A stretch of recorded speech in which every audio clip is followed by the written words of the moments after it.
પાટણ નગરપાલિકાના અણઘડ અને નબળા વહીવટના કારણે શહેરની જનતા મુશ્કેલીમાં મુકાઈ છે। શહેરના ખાલક્ષા પીર વિસ્તારમાં છેલ્લા કેટલાય સમયથી ભૂગર્ભ ગટરના ગંદા પાણી જાહેર માર્ગ પર રેલાઈ રહ્યા છે, જેના કારણે સ્થાનિક રહીશોનું જીવવું મુશ્કેલ બન્યું છે।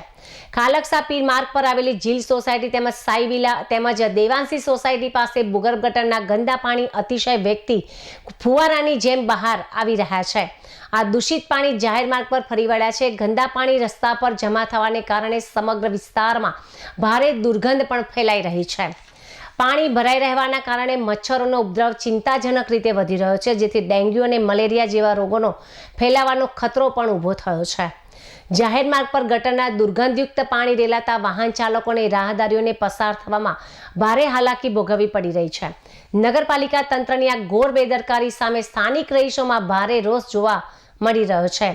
લોકોની માંગ છે કે પાલિકાના સત્તાધીશો કુંભકર્ણની નિંદ્રામાંથી જાગે અને સત્વરે આ ભૂગર્ભ ગટરની સમસ્યાનો કાયમી ઉકેલ લાવે। જો વહેલી તકે આ ગંદા પાણીનો નિકાલ કરવામાં નહીં આવે તો આગામી દિવસોમાં સ્થાનિકો દ્વારા ઉગ્ર આંદોલન કરવાની ચીમકી પણ ઉચ્ચારવામાં આવી છે।